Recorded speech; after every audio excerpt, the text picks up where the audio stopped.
What's up, YouTube family? I'm back with another video. I want everyone to like this video, and I want everyone to subscribe. I want everyone to comment, hit that black bell so you can get all of my videos. So this story starts with a dude named Matthew.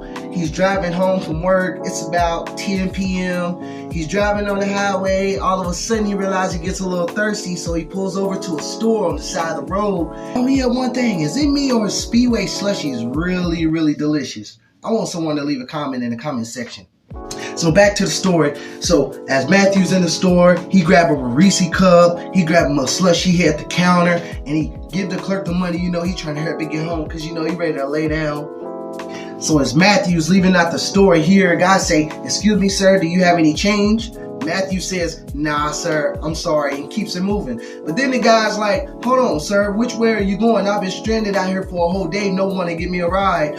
For some reason, Matthew usually doesn't do this, but this guy, I don't know, he didn't look really crazy or nothing, so he didn't make Matthew feel any type of way. Even though he didn't want to do it, he said, "I'll give you a ride, man, come on." So the guy's walking over to Matthew's car. Matthew gets in the car. Matthew's driving on the road like this.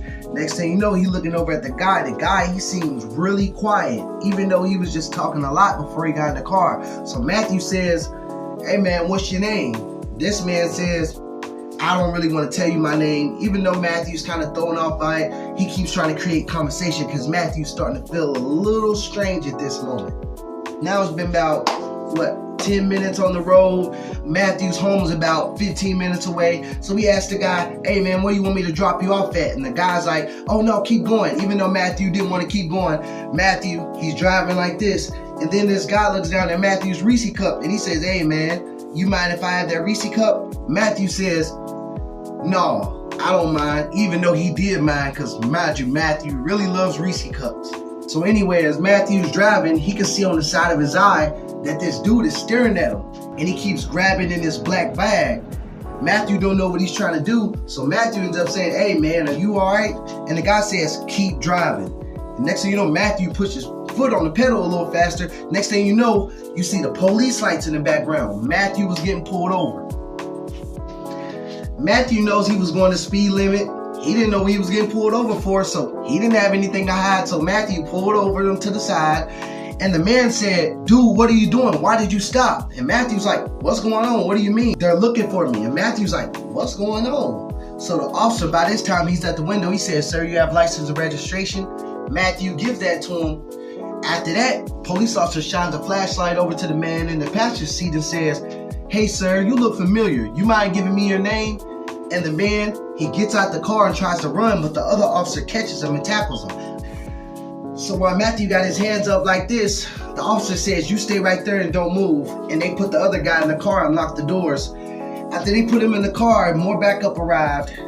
And next thing you know, they walk over to Matthew with a serious look on their face and they say, "Sir, you don't know how lucky you are to be alive."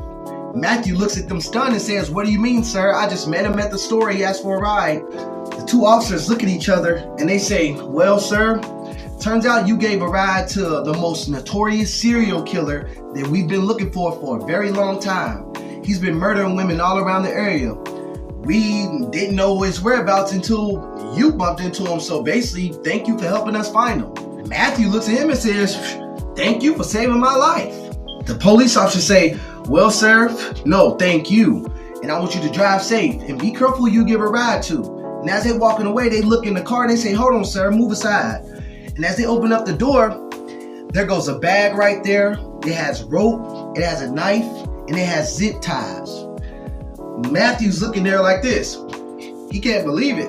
As Matthew jumped back, the officers jump in the car and grab the bag. They look at Matthew and say, "See, I told you, sir." They look at each other and say, "That's all the evidence we need. Drive safe and don't give anyone any more rides tonight." Matthew's rubbing his chin like, "Man, next time I'm gonna be more careful who I give a ride to." If y'all like this video, I want everyone to like, comment, and subscribe to this channel. And if you have not subscribed to this channel, please do it. I will highly appreciate it. And don't forget to click that notification bell so you can get all of my videos. If you like this video, comment more stories that you want me to do just like this. Thank you.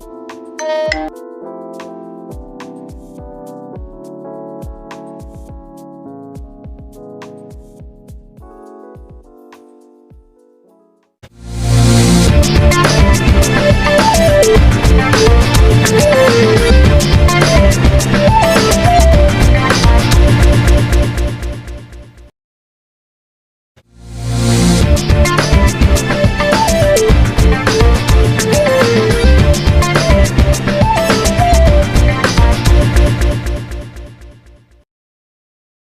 What's up, YouTube? I'm back with another video. I want everyone to like, comment, and subscribe to this channel if you haven't. For those who already subscribed, you already know what it is. For those who have not subscribed, I want you to hit the black notification bell so you can get all of my videos and not some. This story right here is they was at the wrong place at the wrong time. Hit that like button and share this video. Let's get started. Alright, so this story starts out with two friends named Chris and Marcus. Chris calls Marcus, says, you want to go to the store? Marcus says, yeah, let's meet up on this certain street. So they meet up on that certain street, and when they meet up, they see this car, this random car slowing down with the window like this, and then they just keep on going. So Marcus, they brush it off and they keep on walking to the store. So while Chris and Marcus is inside the store, Marcus, he can see this car inside, the same car that drove past him. So he looking, next thing you know, that's what Chris, he see the same thing. He like, you see that? So then they end up leaving the store. Out of nowhere, this car drives by and starts shooting at Chris and Marcus. They don't know why. Thank God, neither one of them got hit. They ran behind the store, and while Marcus looking out, Chris, his phone ring, and it's a phone number from a girl that he got from the club like a week before. So next thing you know, he answered the phone. He tell her to come pick them up on this certain street. And so out of nowhere, Marcus, he started waving his hands because the girl, she pulled up, right? Whoever was chasing him, I guess they didn't see him or whatever, but the girl actually came quicker than Marcus and Chris think, so they hopped in the whip and they skirt off. So while they driving, they didn't tell her what happened, right? The girl, she like, what's going on, what's going on? And Marcus and Chris, they just like, that was close. And Marcus, he said, yeah, I know, right?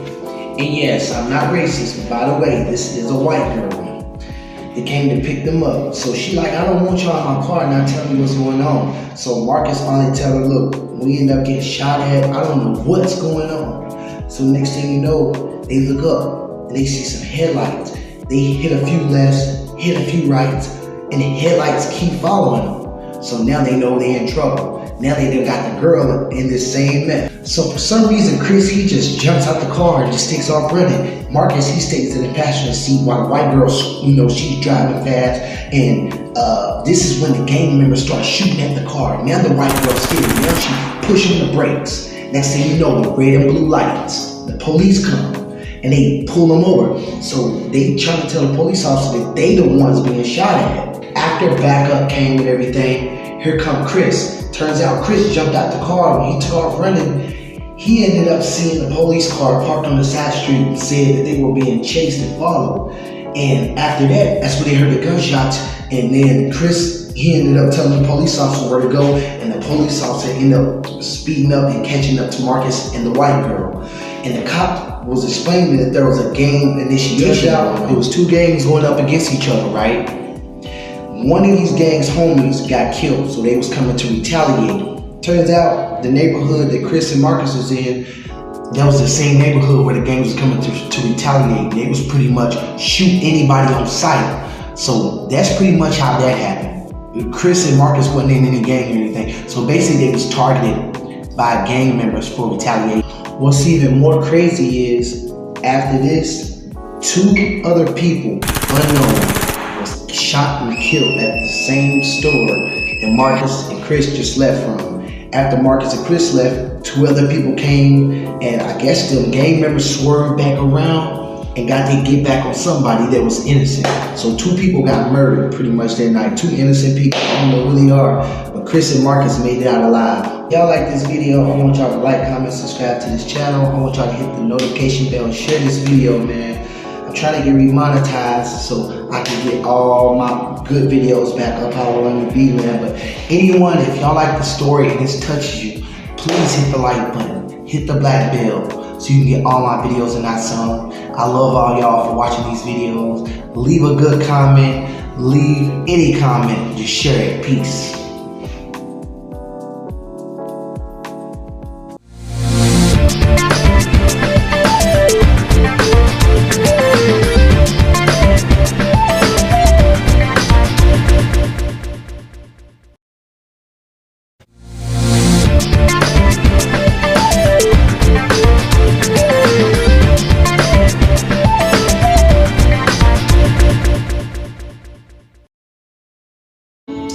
What's up, YouTube? I'm back with another video. This is your boy Montez Wheeler. I want everyone to hit that like button and subscribe to this channel.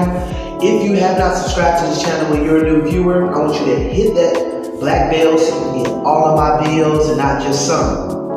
Today, I'm coming back with another good story called He Saved Their Child at Walmart. Stick around for this one. Y'all gonna like this one. Okay, so you got a guy named Charles. Charles is around my age, 26, 27, one of those. Anyways, Charles is homeless. I don't know what led up to him being homeless, but he is in this story. So Charles, the only thing he does have left is a car that he got a year ago from his last job. So Charles, that's how he gets from plan A to plan B. Okay, so let's fast forward to this day. Okay, Charles, he's standing in front of Popeyes. He's panhandling, asking for money. Some people shoo him away. Some people actually give him some money. So he ended up getting some Popeyes, right? Charles goes in the back of one of these buildings that he knows nothing about. It's probably closed. The sun's going down. Charles is back here eating his Popeyes. And he suddenly remembered he got to wash up. So he went in Family Dollar and stole a rag and soap and some toothpaste. He didn't want to, but he had to do what he had to do, right? Now it's getting nighttime. It's just about 9 p.m. Charles knew he had to wash up. So he would always go to this one Walmart in the hood. It's just he went to the same one he's been going to since he's been homeless. I guess to keep the same vibe going or whatever. But he goes in Walmart. He washes up. He got his weed in the car. I mean, due to YouTube policies, he got his green in the car. And he's just smoking and eating and watching videos. And then he eventually goes to sleep. Next thing you know, Charles is woken up to a scream. He looking around like, what's going on? He think it's a video playing on his phone that was just on already on Play Next. You know, on the phone that says Play Next Video. He thought it was one of those. But he realized his phone was dead and he forgot to put the charger in. So he laid back down. Then he hears the scream again. Now he's looking around. And when he look across the parking lot, he sees a pregnant woman getting mugged by a robber. So now Charles, he jumped out the car and he ran over there to the woman. And then the robber, by this time he got the woman's purse, he janked it, he jumped in the woman's car and built tight. Next thing you know, Charles go up, he tell the woman, you need any help? The woman's like, yes.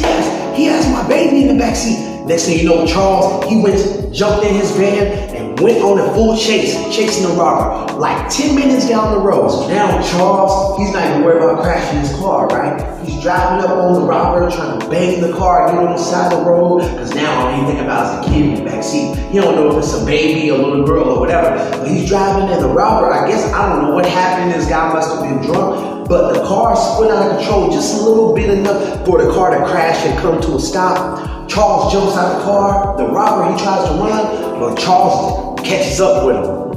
The stature that Charles was coming towards the robber, he immediately cringed up on the ground, and Charles committed a beat down on the robber, just beating him senseless.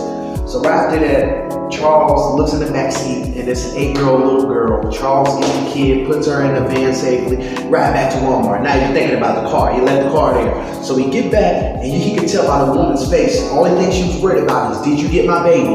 And her smile went from here when Charles says, here she is. The woman I'm talking about, she damn near got on her knees and thanked Charles and said, if you wasn't around, no telling what could have happened. And Charles is like, man, I'm so glad I was around. Is there anything else I can help with? I mean, why are you here, this lady? And the woman, she's still shaking, holding on tight to her daughter, and with a big stomach, she was pregnant. She was telling Charles that she needed some milk for the baby, and no other stores was open. And she knew that Walmart was gonna close around 11, so she just chose to hurry up and run there and get it. The milk, of course. So Charles was like, okay, cool.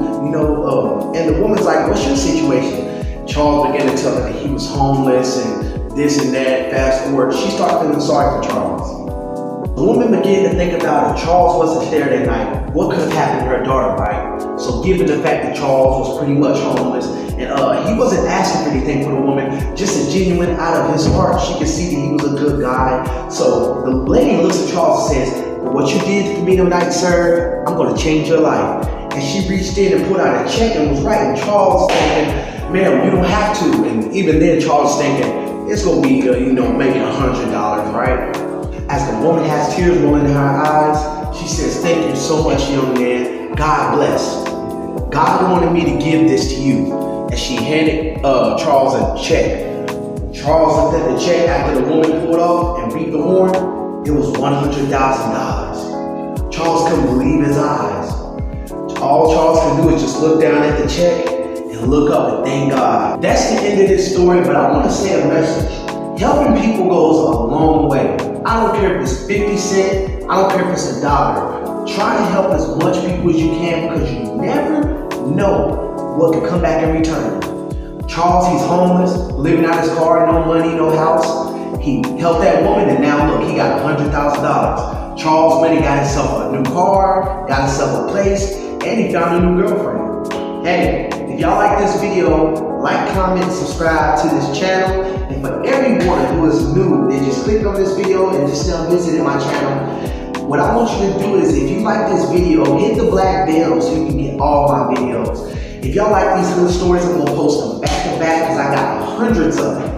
Man, I wanna thank y'all for watching this video. Please share this video, like, comment, and subscribe, and I wanna thank you for watching. Peace.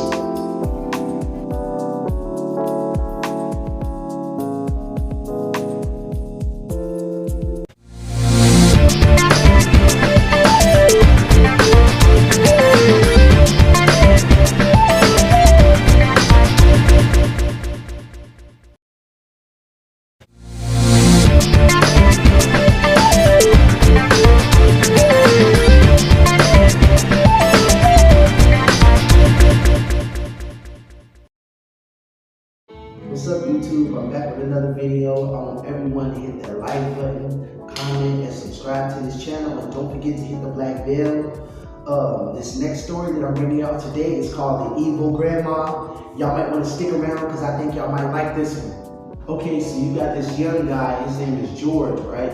It's a hot day. I mean, 95 degrees outside. George is riding along because he likes to go on long rides on his bike. So he's riding along. When he gets so tired after riding for like an hour straight, he stops in front of his house. As he looks at the mailman, he says what's up to the mailman. Whenever the truck pulls off, he sees this nice pink house. And then all of a sudden, George hears an old lady's voice say, "Hey young man, you look like you're hot. Are you thirsty? Do you want a cup of tea?" And George looks over and it's an old, frail, mean looking woman standing on the porch. I ain't gonna lie, it was so hot outside this day, anyone would have took this cup of tea from this woman. The old lady says, "Young man, hurry on in. It's real hot out there." So George looks around, no one else is outside, so George, he parks his bike in the front, he walks in the house, nothing's wrong, everything's feeling straight. So next thing you know, George notices that he hears like 7 locks being locked on the door behind him. George, he brushes off and takes his seat. The woman says, "Young man, what's your name?" George tells her his name. But after that, the woman offers George some food, but when he looked down at the food, it looked real nasty. George didn't want it. So then she offered George some tea. As funny as it sounds, this tea was actually pretty good. He actually felt like his grandma made it. So George is just sitting there for about 30 minutes talking to the old woman. The old woman's laughing and talking, and she offers George some cookies. George agrees, he eats the cookies, but then he realized he needed something to wash it down with, so he asked the woman for another cup of tea. Old woman gave him the cup of tea. Right after that, that's all that George remembers because he passed out. He woke up 3 hours later in the basement.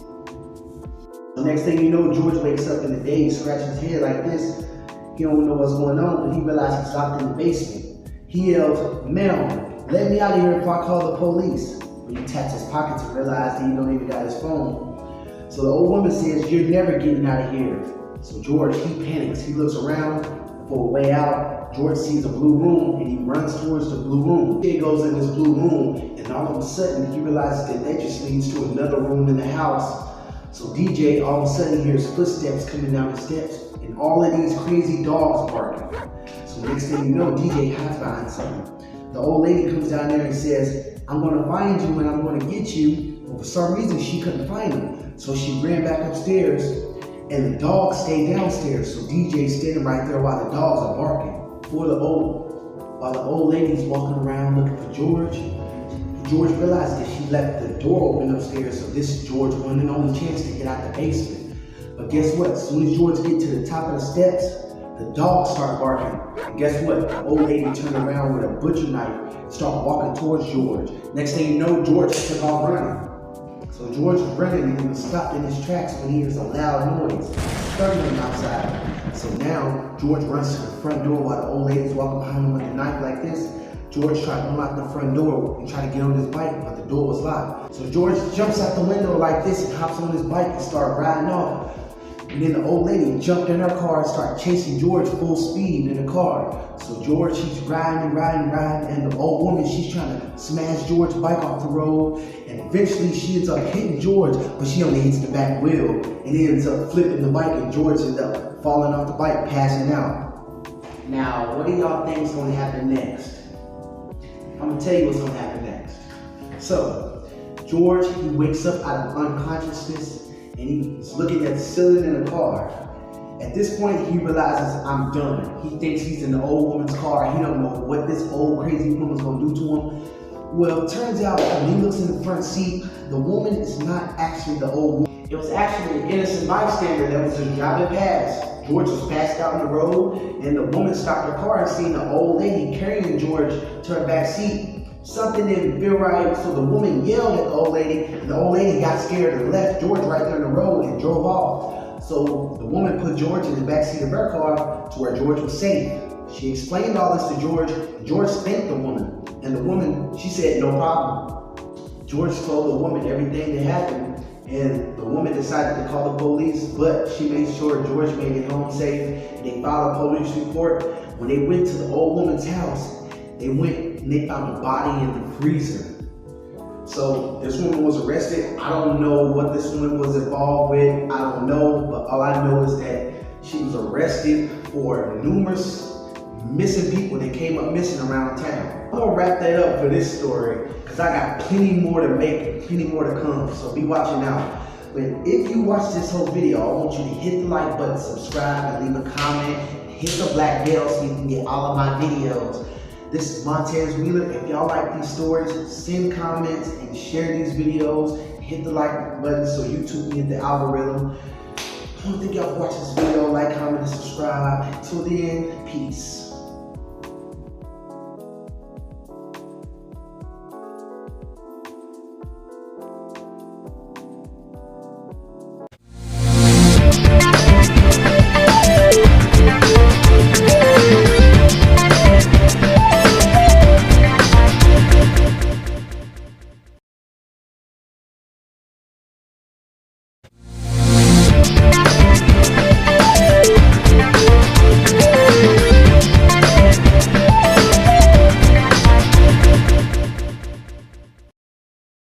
I want everyone to like, comment, and subscribe to this channel. If you're new to this channel, hit the black bell so you can get all of my videos, not some. Yeah, man, so today I'm gonna hit y'all with another story. So today, this story was, he was killed over mistaken identity. Okay, so you got a guy named Richard. Okay, it's Friday night. Richard just got off work. Richard, he's getting ready to go to the club. He just hopped out the shower. He's spraying on his little cologne, spraying the smell good on, you know, hoping he can bring one of the little baddies home from the club. You know, Richard ain't, you know, he don't get into drama. He has a few friends, you know what I'm saying? But pretty much he's a loner, but he's a cool dude for the most part. Actually, before Richard even leaves the house to go to the club, he has one of his little females call him, and they like, shoot, they going to the same club. So Richard chooses to go to the same club. He chooses to meet up with her. So Richard hops in the whip, and he goes on to the club. So Richard pulls up to the club. He see everything, the lights flashing, everybody looking good, all the little females walking in, smelling good. So he goes right in the club. But then there goes security. The security guard looks at Richard and says, I need to see your ID and I need to pat you down. Richard says, man, you know I've been coming here for a little minute. Man, but whatever. Richard ain't really trying to make a big deal because while the security guard's patting him down, he looking past the security guard trying to look at all the females walking in. So anyway, when he gets in the club, he feeling the vibe. He rushed over to one little female that he seen to look cute. He talking to her. He offered to buy her a drink. Actually, she offers to buy him a drink. But on the side of his eye, Richard sees two people looking at him. They look like thugs. But as Richard is talking to this female or whatever, he can't help but see two guys looking at him on the side of his eye. They look at him with a look like he done something to them or something. Now Richard knows he's not into the streets, he's not in any trouble or anything, so Richard pretty much brushes it off and he moves to the other side of the club. So him and the female walk over there to the little seat, they sit down, but they see that the two guys, they move over in the same area. Now Richard, he's on alert. Richard, he was too embarrassed to say that he had to go pee. So Richard told his girl that he was talking to that, hey, I need to run to the restroom real quick and I gotta call somebody real quick. It's too loud, the music's too loud, I'll be right back. Richard went to the bathroom. So as he's in there peeing, hears the door open actually, and he sees two of the thugs' shoes walk in. So Richard's standing there and hear a voice say, hey bro. And Richard, he like, yo, what's up? Somebody in here, I'm using the bathroom. He said, yo, we seen you out there. Hey, what's your name? Is your name Lil Tone?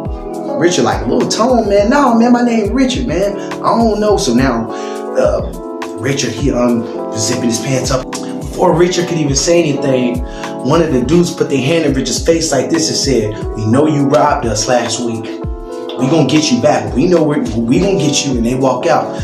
Now Richard's dumbfounded because Richard never robbed anyone. Richard's just a go to work and come home type of guy. So Richard's dumbfounded. He's like, man, that's crazy, man. I gotta hurry up and have my fun and get up out of here, man. A few more drinks and I'm gone, man. So Richard walks out the bathroom. Now Richard's nervousness comes down a little bit when the female that he left out there was actually still waiting on him. She ordered him a drink and said, do you want a drink? He said, yeah, of course. She ordered him, I think it was some New Amsterdam, let's just say, right? So he drank, and now it's 20-30 minutes go by. He drank and he getting a little lifted now. So now he looking around and he see the same two guys and they do this to him and they walk out the club. So now hours done went by. Richard, he tells the female, I'll catch up with you, whatever. And he leaves the club, and as he's walking to his car, he looks at an all-black Escalade and the front headlights come on. So now Richard, he's on guard. Richard's walking to his car. He gets in the car and he knows he's a little bit wasted, so he gotta drive a little slow, but he's still on alert. So as Richard get in his car, he back out and start driving. So now Richard driving in the car, he sees that these cars keep following him in the background. He keeps seeing the headlights. So now Richard, his phone keep ringing. His phone done rung about 5 or 6 times, right? It's his baby mama trying to get him to cash out her some money for the kids. So Richard like, man, what does she want? As Richard looked down at the phone, all you see is a black Escalade pulled up right beside Richard's car. But Richard didn't see the car. Next thing you know, all you hear is a machine gun fire. The whole car was sprayed up. Richard was killed instantly. Now, this is where the story takes a horrible, sad turn. See, Richard was not the guy who robbed these two thugs. Richard was killed due to mistaken identity. I guess the guy who robbed these two thugs looked just like Richard, and he was killed for mistaken identity. For everyone who's out there, man, that likes to go to the club, be very careful.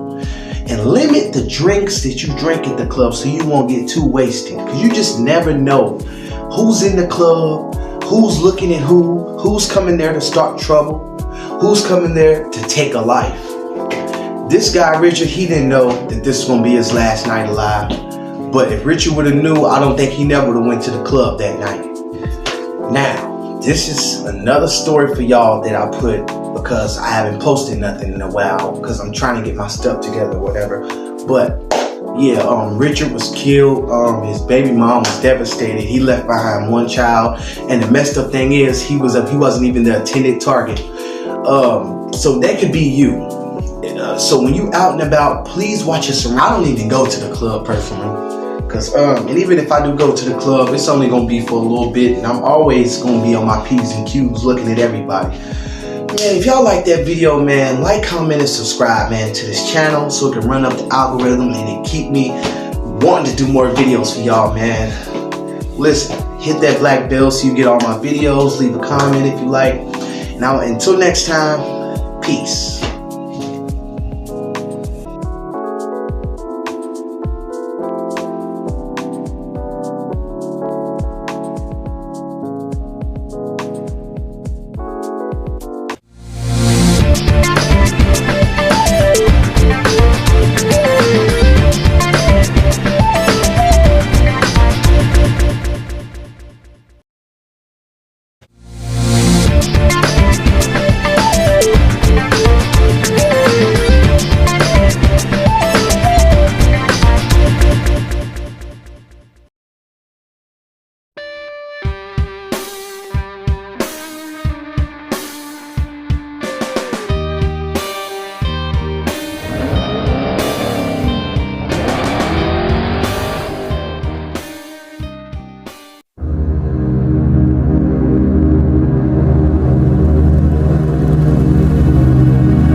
What's up, YouTube family? I'm back with another video. I want everyone to hit that like button. I want everyone to subscribe right now. If you have not subscribed, hit the black notification bell. This story today is they went out to a party but ended up in a clownpocalypse. This story starts out with two dudes named DJ and Chris. DJ and Chris take their girlfriends out to a fancy Airbnb, but what they don't know is that it's surrounded by killer clowns. So DJ and Chris, they driving with their girlfriends in the back seat, and DJ realizes, okay, they pulling up to the wooden Airbnb. So they get out, they check out the rooms, everything looking fancy and nice. So DJ says, how about the girls, how about y'all just stay here, and me and Chris, we'll go to the store and get some snacks and stuff. So DJ and Chris hop in the whip. They drive all the way to the grocery store. They in there shopping. DJ getting what he getting, Chris getting what he getting. So as DJ and Chris pull back up to the fancy Airbnb while the girls inside, as Chris is taking some bags out the trunk, Chris, he looks over in the woods right there and he think he sees something. What he sees is a clown hanging behind a branch like this. So next thing you know, that's when Chris says, hey DJ, come here bro, I know you just seen that. DJ comes over, he looks, he don't see nothing. DJ says, man look, come on in the house man so you don't miss out on the party. Chris, he like, alright, whatever. Chris know he seen something. So Chris brushed it off. So Chris, DJ, they go inside the house. They go in there with their girls. They got the grill going. By this time, the sun done went down. They over there making some steaks, some hamburgers, some hot dogs, and they got the little drinks going. You know, DJ, he over talking to his girl. Chris over kicking it up with his girl. Next thing you know, they hear a noise. By this time, everyone goes into the Airbnb. They turn the music down. They looking around. They don't see nothing out of place. But then they hear the news on. And on the bulletin, it's talking about crazy flooded videos on the internet of clowns attacking people and killing people and everything. They brush it off. But then next thing you know, they hear something on the back patio door. So they run back there and guess what they see? A clown. So now you got more than one clown. Now you got 5 clowns at the back patio door beating on the door like this. Now the glass is breaking. Now the girls are screaming. DJ says, hey, Chris, run to the kitchen and get a knife. So Chris comes back in there with a knife. But then DJ says, you know what? Let me run upstairs and get something real quick. See, DJ, he was licensed to carry. So he went up there and got his gun. And then DJ handed Chris his gun. And then they pointing at the gun like this at the clowns. They like, step back or else I'ma shoot. So then they see the clowns stepping closer. They in the house now, and then they walking towards them like this. So Chris, he tells, hey, girls, let's go. DJ, he tells this girl, let's go. They run out the front door and they jump into the car. DJ, he does this Need for Speed spin in the street and then he drives off real quick. And the clowns stand there in the middle of the road with they knives and stuff like that they stand there like this. And then DJ, Chris, and the girls, now they in the car safe. They driving all the way far away. So while they driving, Chris says, hold on, you hear that on the radio? So that's what DJ's like, go ahead and turn it up. So on the radio, they talking about there's killer clowns running around killing people, be careful. And if you come in contact with any clown, please call the police. By this time, everyone's looking at each other in the car real scared from what just happened, right? So they get into town finally, eventually, and you would not believe, it looks like a war zone. Cars are flipped over, fire everywhere, there's clowns running all up through the streets, people running from clowns. So while they just driving through the street, they get into town eventually, and they driving like this, the girls in the back, Chris in the passenger seat. So they driving and they eventually stop the car because there's a group of clowns standing right there. Now the clowns is getting closer to the car while the girls in the car, they screaming. Chris had his gun like this and DJ pointing the guns at the clown saying, get back or else I'll shoot. By this time, DJ and Chris just start letting off. Next thing you know, when they got too many of them, it was like a horde. YouTube family, please forgive me for sweating because I'm hot as hell. But listen, next thing you know, as the clowns get closer like this, DJ and Chris, they was about to give up. Next thing you know, all you hear is all this machine gun fire. All the clowns start falling down. Guess who was standing behind them? The U.S. military.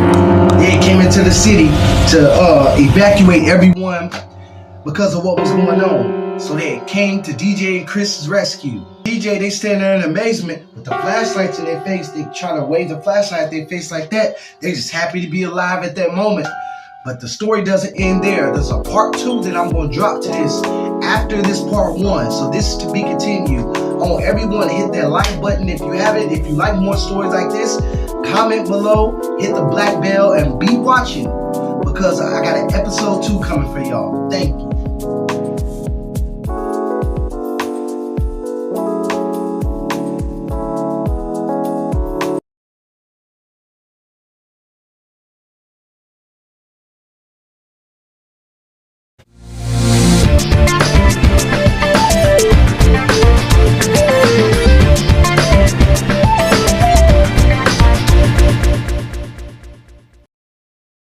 Like button. I want everybody to subscribe to this channel if you have not subscribed. I want everybody to click that black bell so you get all my videos and get all the notifications.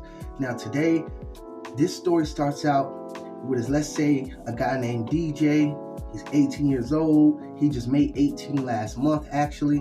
DJ lives with his mom and his little brother. His little brother's name is Chris and he's 12 years old. Every day when DJ's mom went to work, his job was to take his little brother to school, and then he go to school. But today he decided to skip school and go hang out with a group of friends. So while DJ's mom's at work and his little brother's at school, DJ decided to go out and go join a gang. This gang said DJ could be in the gang only if he would do one thing, and that's to take the life of someone else. I don't know why, but DJ said yes. DJ wanted to feel love. So this gang said, we'll love you, we'll give you money, we'll give you anything you want. As long as you do what you said you was gonna do, we'll give you what we told you we was gonna give you. So the gang said, you know what, meet us tonight in this alley on this side of town. So later on that day, instead of DJ going to pick his little brother up from school, he went and met up with the gang that told him to meet us at this spot at this particular time. So DJ's little brother Chris starts to walk home, because DJ and Chris' mom isn't home yet from work. So DJ meets up with this particular gang at this particular time. They get in the car. DJ's heart's bumping out his chest because he really don't want to do it, but he wants to be loved. Without DJ having any time to think, one of the gang members tossed a gun in the back seat. He told DJ, look, we're going to ride around. We're going to pick the person we want you to do it to. And after you do it, you're pretty much in the game. So now it's been 20 minutes. They've been driving around. Now they're on the other side of town. They finally see somebody. They slow the car down. They say, hey, look, see that person right there walking? Take them out. So as they driving up slow, DJ hand shaking like this with a gun in his hand. DJ, without even thinking about it, heart beating out his chest, he point the gun out the window, start shooting. And then they drive off real quick, making that screeching sound with their tires. By this time, everyone in the car is yelling at DJ saying, you in, you in, you in. DJ, his heart's beating out his chest. He feel like he's finna faint. He can't believe what he just did. But over time, DJ's heart began to slow back down to normal. And before he knew it, he realized he was in the gang. Police were not behind him or anything. So they feel like they pretty much got away with it. So they drop DJ off back on his side of town and he starts to walk home. So by this time, DJ walks into the house. Not even 5 minutes after walking in the house, DJ's cell phone gets to blowing up. He got 20 missed calls from his mom. I guess he didn't feel the phone ringing when he was running home, because you know what he just did, right? His adrenaline was rushing. So DJ answers the phone. It's his mom. She's yelling. She's screaming on the phone. She's saying, your brother's been shot. Your brother's been shot. By this time, DJ's mother's pulling up in the driveway. She jumps out the car and says, your little brother's been shot. DJ can't believe what he's hearing. DJ's eyes is like this wide. He can't believe what's going on. To everyone out there, never join a gang. Let me sum this whole story up for you. The person that DJ did a drive-by on was his own little brother. If y'all like this video, like, comment, subscribe to this channel. Peace.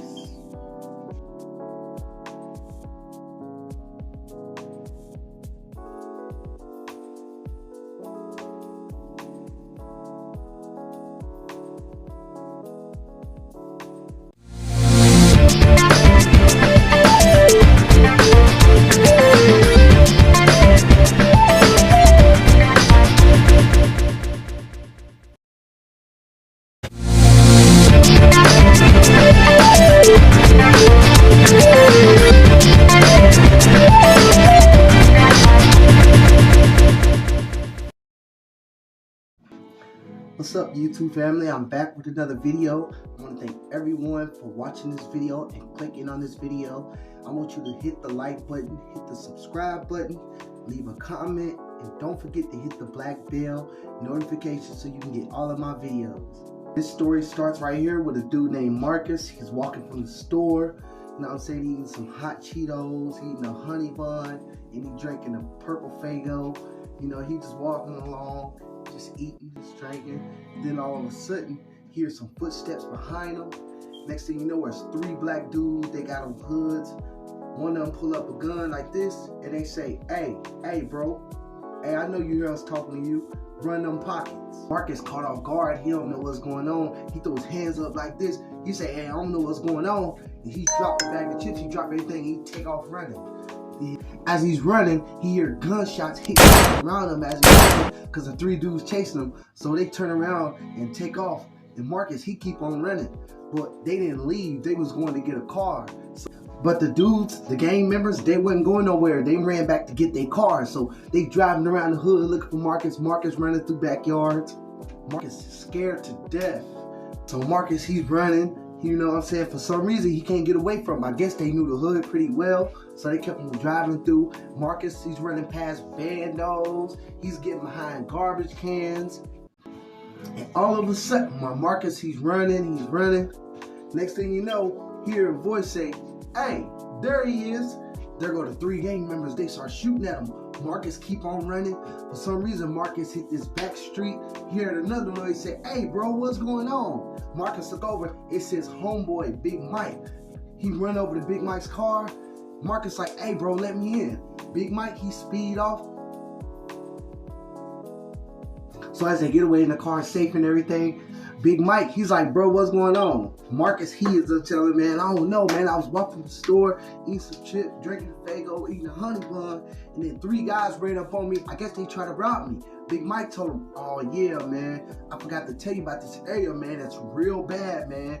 Man, they just had a news coverage this. Everybody going around here getting robbed, bro. Why was you out this late? Marcus say, man, I don't know. I always walk to that store all the time. Ain't nothing ever happened to me. Well, Big Mike said, well, look, homie, look, I got to drop you off where you want to be dropped off at. So next thing you know, Marcus ended up telling him where to get dropped off at. Marcus ran to the house real fast, looking behind him, making sure nobody behind him. And Marcus, he got in the house safely, locked all the doors, ran to the room, took his clothes off. He was glad to be alive. Hey, when y'all out and about, man, make sure y'all watch y'all surroundings, man, because you never know what people be on.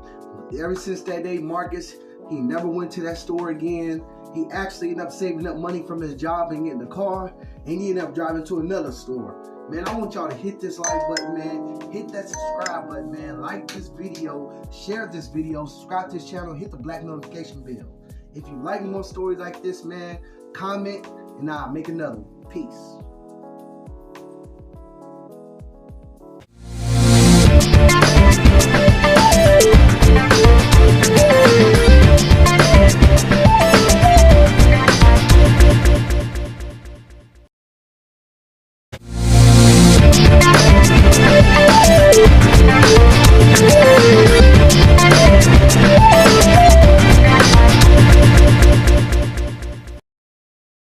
It was a really cold night.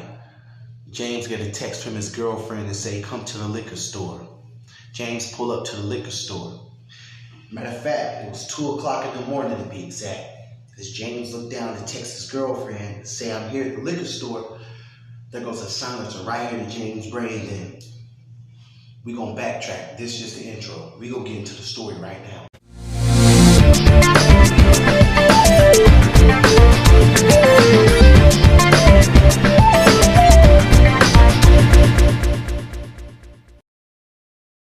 What's up, YouTube family? I want everyone to hit the like button, subscribe to this channel, comment. Anyone who has not subscribed, if you're any new viewers, I want you to hit the black bell so you can get all of my videos and not just some. For everyone who's already subscribed, thank you for rocking with me. Y'all know I had to hit y'all with another good story. So today, this is gonna be, she took her baby daddy out, or got her baby daddy taken out. So you got this guy named James, right? James, he's a very good guy. He works. he actually just got promoted. He has a wife, her name is Natalie. See, what James doesn't know is that Natalie really doesn't like him like that. She only got with James because of the money. We're gonna get into that. Okay, so it's the following week. James gets promoted to the highest position in his job. He's been working there for about 7 years now. So James' colleagues choose to take him out, have him a good time. They get a limo, they go downtown to Las Vegas, they gamble, they pop champagne, they hang out the top of the limo and going crazy. And Natalie is right there along with James, but her attitude is kind of off. He nudges Natalie and says, should you be happy for me? I mean, I did just get promoted. Natalie brushes it off and plays it off and acts like she's happy for him and says, no babe, everything's cool, because James didn't really spoil her with gifts all the time. He took her out, this and that, but really didn't spoil her like that. So Natalie got to thinking, how can I get his money without him giving it to me? Then she concocted a plan, and Natalie and James went home that night to their big nice home, and there are 2 Lamborghinis out in front. James tells Natalie, look, I'll be getting promoted, and we've been making a lot more money now. That was music to Natalie's ears. Natalie thought about it. She really felt bad about it. In this case, she really did feel bad. She really didn't want to do it. But she thought about James and the money and went through with it. See, James was very good to Natalie, but he knew that Natalie was kind of a gold digger. And he didn't want to spoil her because he felt if he spoiled her with a lot of gifts, that's the only reason why she would love him. So he limited the stuff he bought her. Oh, he bought a lot of stuff though. But Natalie thought about all the stuff that he bought her and all the stuff she can buy when James is gone. So Natalie hit up a hitman. So 2 weeks after the anniversary of James being promoted, Natalie contacted a hitman. Now, she met this hitman on her back page. She really didn't know that much about him. She didn't really think to do her research and try to cover up or anything. She was just so worried about getting James out the way. So she contacts this hitman, and the hitman contacts her back, gives her a price, and says, I'm in. When do you want me to do it? So they set up the play. So Natalie calls James' mom and says, we're going to be out having fun. If you call us Wednesday night, that's what we're going to be doing. So Natalie actually made a plan to make James go to the liquor store and get his favorite Hennessy Black. So as James pulls up to the liquor store, that's when the plan will go down.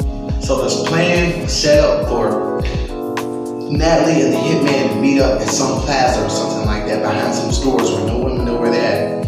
Natalie pulled up like this, hitman pulled up like this. They exchanged money and the information. Everything was set up for tomorrow, which is Wednesday night. So Wednesday night comes. James feels kind of odd that day. He's contacting Natalie and she's just out and about. What she really was, she went to give the hitman the rest of the money. So later that night, Natalie called James and said, hey, can you go to the liquor store? Get us some liquor that we can drink. You know, your favorite Hennessy Black. So James, he shrugs off and says, all right, babe, I'll be back. And walks out the door. So James pulled up to the liquor store. The car in front of him pulls off, and now it's his turn to pull up. He gets the Hennessy, puts it in the car. He pulls over in a little crawl space, and he says, texting Natalie, says, hey, babe, I got the stuff. As he looked down, someone with a silencer put it right up behind James' head, pulled the trigger, and blew James' brain out. No one heard nothing or seen anything. Someone got in an unknown car and pulled off, and everything looked like it's going. James is just laying there slumped in the car. Put it like this, a few hours later, someone found James. They called James' family. They called the baby mom, Natalie. She was acting hysterical, crying like she didn't know what was going on, and James' mother and family was devastated. Now, they had started to see that Natalie had some strange behavior, but they brushed it off. They didn't think nothing of it. They planned for James' funeral. Now Natalie's sitting in the house by herself, and it's all starting to hit her. Now she feels very bad on what she did. And let's fast forward to the funeral. So the funeral, James' mom's crying, everyone's devastated. Natalie shows up and looks down at James in the casket like this. knowing good and well she's the reason why this whole thing even went on. James' mom figured out that Natalie had put a life insurance policy on James 2 weeks before he was killed. And not only that, one night Natalie was asleep and left her phone unlocked. James' mom told every family member to rush over there with the cops as fast as they could. And they went through Natalie's phone while she was passed out drunk. They seen all the messages. Make a long story short, she was arrested, the hitman was arrested, and she didn't even get to spend none of the money, so she did it all for no reason. And basically, James' family was devastated. Natalie, now it's all hitting her. All she could do is just put her hands behind her back pretty much. Natalie was sentenced to 99 years, life without parole. Natalie, every day she cried herself to sleep. She couldn't handle being there. She couldn't handle that she was never gonna get out. Then she started thinking about how good James was to her. And all the men that she was messing with behind James' back stopped contacting her. They didn't want nothing to do with her. So Natalie said, you know what? I can't do this. One day as the guards is making their runs, they walk past Natalie's cell.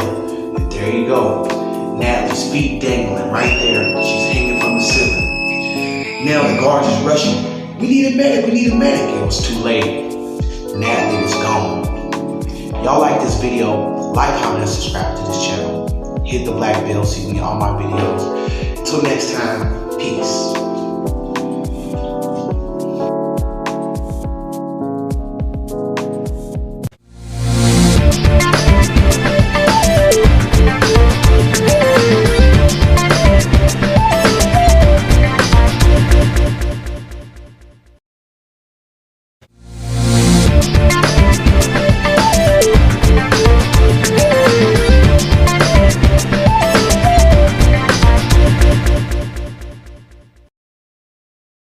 What's up, YouTube? I'm back with another video. I want everyone to like, comment, subscribe to this channel if you haven't. For everyone who's already subscribed, y'all already know what it is. I'm gonna get right into it. But for the ones who have not subscribed, I want you to hit the notification bell and hit that black bell so you can get all of my videos and not some. This story is about a dude who wanted rap and fame so bad he almost sold his soul to the devil. Y'all might want to stick around. Y'all gonna like this one. Emmanuel, he's 27 years old. He's always had big dreams to be a rap star. He's just now finishing college and moved into his own place. He's not where he really wants to be in life, but hey, it is what it is. So let's get back into the story, because actually I kind of wanted to lay down, but I'm gonna jump right back in the story. You know, y'all made me, y'all running them views up made me want to get up, so I'm gonna do this for y'all. But so one day Emmanuel's walking from the store eating some powdered donuts, right? While he's eating the powdered donuts, he's shaking his head like this. He walking, you know what I'm saying, with his headphones in, and all of a sudden he take his headphones out and the music start playing out loud. So then a limo parks up beside him, and a guy rolls the window down midway like this, and he says, "Hey, I like that song. What you think about being on the radio?" Emmanuel sitting there, white stuff all over his lips, like, "What do you mean? I would love to be on the radio. I make music." This guy sticks his hand out the window and says, "Here, take this card. Contact me later on, and I'll get you signed." That song that you was playing, is that you? Emmanuel says yes. So make a long story short, for this little part, he gave the card to Emmanuel. Emmanuel wiped his lips off like this. "Let me go home and check it out." So Emmanuel gets home and he's seeing all the notebooks and the rhymes and stuff that he's going to show the guy that pulled up in the limo, right? Now, the weird thing is, as soon as Emmanuel called that number on the first ring, it picked up. Emmanuel thought that was weird, but he said, hey, whatever, he didn't see anything wrong at the time. So they scheduled Emmanuel to come down to this big building. There's a big record label company downtown in the state that Emmanuel was living in. So Emmanuel wakes up the next day and he's standing in front of the building. He's looking up like this because the building's so tall. Now Emmanuel, he's sitting on the elevator with mixed thoughts, thinking, I don't know how this gonna go. So he don't think about it. The only thing he think about is everything he finna buy with all that money. So he finally gets off the elevator. As soon as Emmanuel hops off the elevator, he gets to the top floor of the building. Now he's greeted by some nice gentlemen and some nice ladies. And they say, we've been waiting on you, come this way. And he walks into this long conference room with, you know, the room where them long tables look like it's about to be a business deal, right? He walks in there, everything looking cool. And all of a sudden, I'm at the end of the table, there's this guy sitting there with a tuxedo. He says, "Emmanuel, I've been expecting you." Emmanuel says, "Hey, I'm here. Now, what's this deal about?" And the guy sitting at the end of the table looks like to be the boss or whatever, the leader, right? He says, "That song you were playing, you got that with you?" Emmanuel says, "Yes, here you go." Passes it over. Next thing you know, they're listening to the song, they like it. They say, "Emmanuel, what do you think about signing a deal? But you have to sell your soul. You can have whatever you want." Emmanuel scratching his head like this. He says, "You know what? I have to get back with you on that." And as he's walking out the door, the boss at the end of the table, he says this, "Emmanuel, you might want to take this offer. You won't be here for long." Emmanuel says, "I'll get back with you in a week." So a week goes by. I mean, Emmanuel's phone is blowing up. Emmanuel's starting to feel weird. Like, why do they want to sign me so bad? So one day, Emmanuel, he's standing out there, he's passing out CDs. For some reason, this day, he's actually getting some money. And all of a sudden, that limo parks up again. He says, "Emmanuel, why are you out here selling CDs, but you could be making all this money? Listen, meet up with me tonight at the building, and I'm going to sign you a big check. But remember, you give us your soul, we give you everything. See you tonight." Emmanuel looks like this. So later on that night, Emmanuel, he ends up going to the building, right? They let him all the way to the top floor again. And this time he walks in, he sits down. And the guy with the tuxedo, he slides the check over to Emmanuel. Emmanuel says, "What's this?" "This is a $500,000 check." And the guy said, "It'll be way more than that if you just sign on this dotted line and your soul is ours." Emmanuel jumped up out the chair, ran to the elevator, got out that building as fast as he could. Emmanuel was raised in church as a kid, so he knew enough to not be manipulated enough to sell his soul to the devil. And he knew with that $500,000 check that the money would be gone, and then he would have to give up something. So Emmanuel didn't want anything to do with the deal anymore. He was already selling CDs and getting money anyway, so he tried to dodge this guy with the suit on. He blocked his number. He was dodging it in traffic. He pretty much hid from the guy because he didn't want to get in contact with him anymore. Later that night, Emmanuel goes to sleep and he has a dream that the guy's right there with the suit. He says, "Emmanuel, you can have all the money, all the fame, all the women. Just come back and sign with us." Emmanuel, he shakes it off and wakes up in a sweat. Right then and there, that's when Emmanuel knew it's not worth selling your soul to the devil. So Emmanuel, he decided to block that guy in the tuxedo and the limo's number, and eventually the guy stopped coming around. And Emmanuel, he got into a nice church, Christian church, with his grandma, and now he's a gospel rapper making lots of money. He has a nice family and he lives in a nice home. Never heard from that weird guy again, or you never seen that creepy limo. Guys, if y'all like this story, like, comment, and subscribe. The moral of the story is, don't sell your soul. You can make it on your own through the man up above. Y'all like this story, like, comment, and subscribe. See y'all till next time.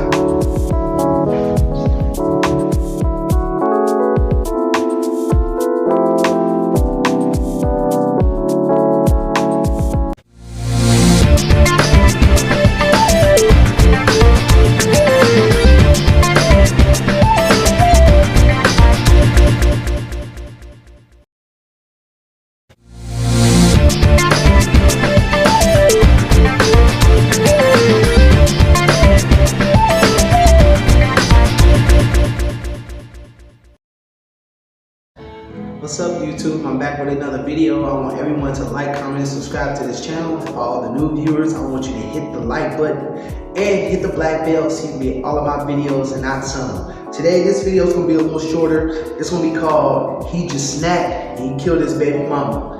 Y'all want to stick around because I know y'all don't like this story. It starts out with a guy named Tyrone, right? Tyrone got a baby mama. Her name is LaQuisha. All she does is sit around and nag and complain all day. Tyrone, he works hard. Even though he has a job he don't like, he keeps it anyway to keep his girl, right? But this day is different. Tyrone lost his job. LaQuisha's texting him all day, nagging and complaining. He's speeding home real angry. So Tyrone, he busts through the door like, LaQuisha, what's wrong? Da, da, da, da. Why are you starting me? Today's not a good day. I lost my job. When he said that, LaQuisha went red. She immediately started arguing with Tyrone, putting her hand down in his face like this. And mind you, this isn't the first occurrence that this is going on. This has been going on for a very long time, month by month. But today, what LaQuisha don't know is Tyrone had his breaking point. Yeah, while LaQuisha's arguing with Tyrone, she putting her hand on his face like, how can you lose your job? You broke, N-word, this and that. Tyrone, he's just thinking all the times he lets her go out and do what she want to do and he don't complain. And the times when he loses his job, she ain't even there for him. Out of nowhere, while LaQuisha's arguing with him, Tyrone snaps. He runs for LaQuisha, grabs her neck, and he starts wrestling her to the ground. Now, don't get me wrong, LaQuisha was a good match. She wasn't weak. She's fighting with Tyrone, right? And Tyrone, he getting mad and madder. Now, mind you, this whole occurrence happened in maybe 2 or 3 minutes. Because at first, Tyrone, he just had a headlock. But Tyrone didn't realize how angry he was getting. And I think he squeezed her neck too hard and hurt her pop. Tyrone instantly lets LaQuisha go and starts backing up like this. Now Tyrone looking at LaQuisha on the ground while she ain't moving at all. He like, I told you stop playing with me. You made me mad. You effing B-word. I hate you. You deserve this. Now get up. And he kicking LaQuisha. He realized LaQuisha's not answering. So Tyrone kicked LaQuisha again. Now he getting nervous. Now he touching her. When he turned LaQuisha around, her eyes rolled in the back of her head. LaQuisha was dead. Now Tyrone's in a panic. Now he look over, he's like, oh man, what did I do? I think I did the wrong thing. Next thing you know, he look over and see a phone ringing. It's LaQuisha's phone. Her mom's calling her. He answered the phone in a panic and said, LaQuisha can't come to the phone right now. She's in the shower. Hangs up really quick and throws the phone in a sink and pours the water on the phone. But what Tyrone didn't know was that LaQuisha had actually planned on already going to pick up her mom because they was planning on going out to eat. So now Tyrone, he checks LaQuisha's pulse about 25 times. She's gone. He realized, in a panic, he realized he was gonna go to jail forever. So what Tyrone did, he went and got some garbage bags, put LaQuisha's body in a garbage bag. Then he realized he can't take the body out. So he realized, for YouTube purposes, let's just say, chop the body up, put it in a suitcase. And he pulled it out to his, all right, by now it's nighttime. Tyrone was driving around with LaQuisha's body in the trunk. He's talking to himself like, man, you made me do it. But deep down, he knew that eventually he was going to get caught. And he was going to have to do a lot of time. So Tyrone didn't know what to do. So while he driving, he realized he was driving past the New York Bridge. So he chose to go under the bridge and put LaQuisha's body in a suitcase right there under the bridge. He hopped back in the car, heart beating out his chest like this, and drove back home. Now, at this point, LaQuisha's mom had already been real paranoid about Tyrone for some years, but let's get forward to this day. LaQuisha never turned up to take her mom out to eat, so she filed a missing report. And let's say 2 days later, right, LaQuisha's mom's looking at the news and they see that they found a body in a suitcase. By the tattoos, they identified that it was LaQuisha. LaQuisha's mom instantly knew that it was Tyrone. Tyrone in there sleep like this because you know he had to drink a lot of alcohol and do a lot of drugs to, you know, make him forget about what he did, right?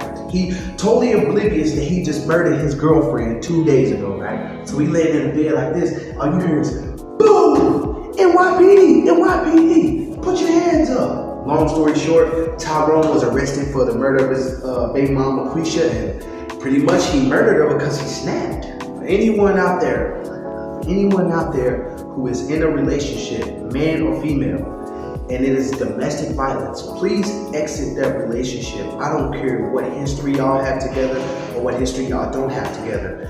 It is not worth you taking his life or him taking your life. Anybody out there, if this touches you, please like this video. Like, comment, subscribe to his channel, hit the black bell so you can get all my videos. That's the end of this story. Thank you for watching. Peace.